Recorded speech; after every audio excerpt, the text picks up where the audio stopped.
not John Green. Beyond this enactment of crash course, you will be learning about the differences between communism and fascism.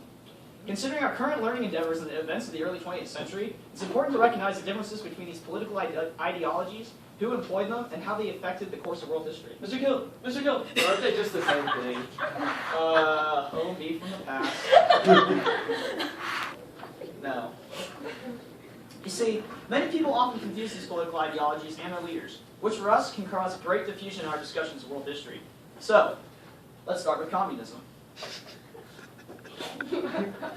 Communism is a classless, moneyless, and stateless social order structured upon common ownership of the means of production, as well as a social, political, and economic ideology and movement that aims at the establishment of this social order. The movement to develop communism, and its Marxist-Leninist interpretations, significantly influeed the history of the 20th century, which saw intense rivalry between the communist states in the socialist world and the most developed capitalist states of the Western world. In this modern form, communism grew out of the socialist movements of the 19th century Europe. As the Industrial Revolution advanced, social critics blamed capitalism for the misery of the proletariat, a new class of urban factory workers who labored under often hazardous conditions. Foremost among these critics were Marx and his associate Friedrich Engels. In 1848, Marx and Engels offered a new definition of communism and popularized the term in their famous pamphlet, The Communist Manifesto, which I only recommend as reading if you're willing to withstand Marx's constant repetition and reiteration of the same idea over and over again. Over and over and over. In it, Marx claims that the history of all hitherto society is the history of class struggles. Not surprisingly, the communist takeover of numerous parts of the globe began with, you guessed it, class struggle and violent revolution. The 1917 October Revolution in Russia was the first time any avowedly communist party, in this case the Bolshevik Party, seized state power. The assumption of state power by the Bolsheviks generated a great deal of practical and theoretical debate within the Marxist movement. Marx predicted that socialism and communism would be built upon the foundations laid by the most advanced capitalist development.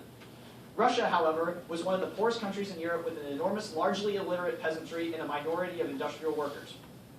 Marx had explicitly stated that Russia might be able to skip the stage of bourgeois rule. Other socialists also believed that a Russian revolution could be the precursor of the workers' revolutions in the West. And as we see in Russia, yes, they skip the whole bourgeois thing, they kind of sweep in. Yeah, the Bolshevik Party and some of the lower classes take over. However, it's led by Stalin and Lenin, and so they kind of skip the whole bourgeois thing. Following World War II, communists consolidated power in Central and Eastern Europe, and in 1945, the Communist Party of China, the CPC, led by Mao Zedong, established the People's Republic of China, which would follow its own ideological path of communist development following the Sino-Soviet split, which is the split between China and Russia from World War II. Cuba, North Korea, Vietnam, Laos, Cambodia, Angola, and Mozambique were among the other countries in the Third World that adopted or imposed the communist government at some point.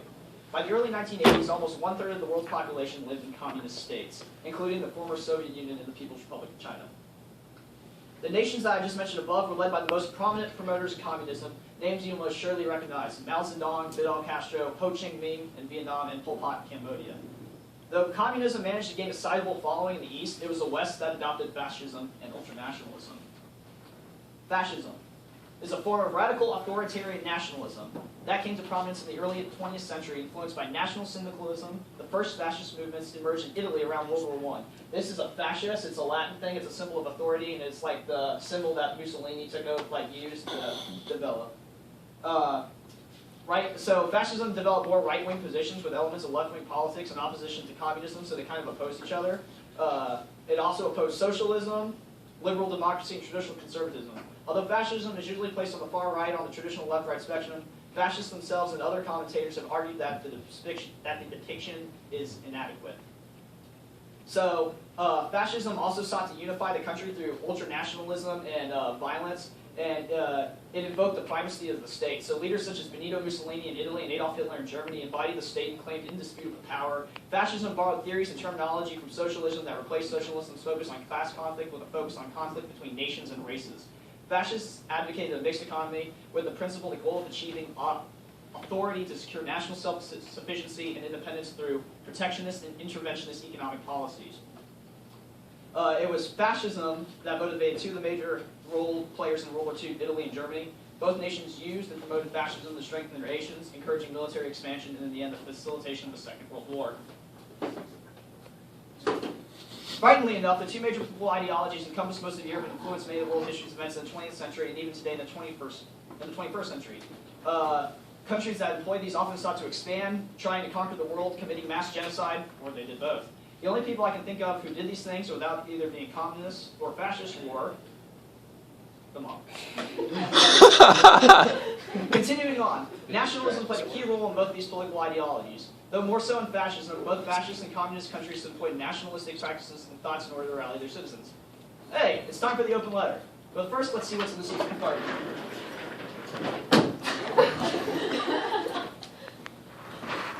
A rose. Highly metaphorical, but I'm not sure what it has to do with nationalism just a bit.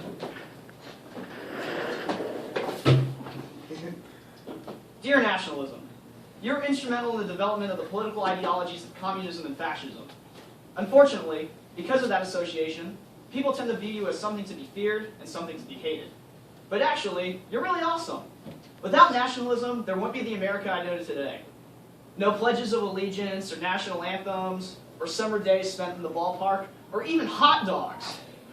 In fact, you've caused many nations to develop and continue to exist solely because you create a sense of national pride and nostalgia that can never be eradicated. Yes, nationalism is thinking you're awesome and acting accordingly. Ah, I found the use for this rose. Let's get metaphorical. If Elizabeth Roach was a country, consider me a nationalist.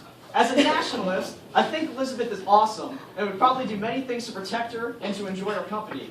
As such, I'm going to break the fourth wall now. Elizabeth, will you do the prom with me? And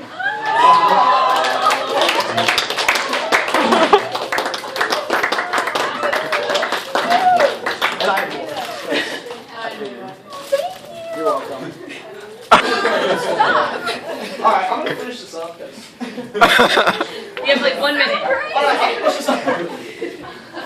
So, but ultimately, why is it so integral that we understand the differences between fascist and communist forms of government?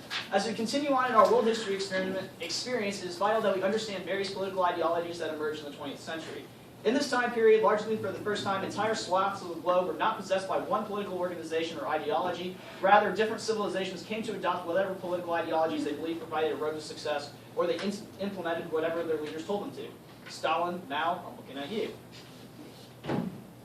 Moreover, rather than economic practices or religious faiths being at the forefront of world history, the 20th century was a time when purely political beliefs motivated nations to act the way they did. Just look at the Cold War, the space race, the Cuban Missile Crisis, conflicts in Korea, Vietnam, and even today in the Middle East. The emergence of communism and fascism signified a radical change in civilization, how nations acted, what motivated them.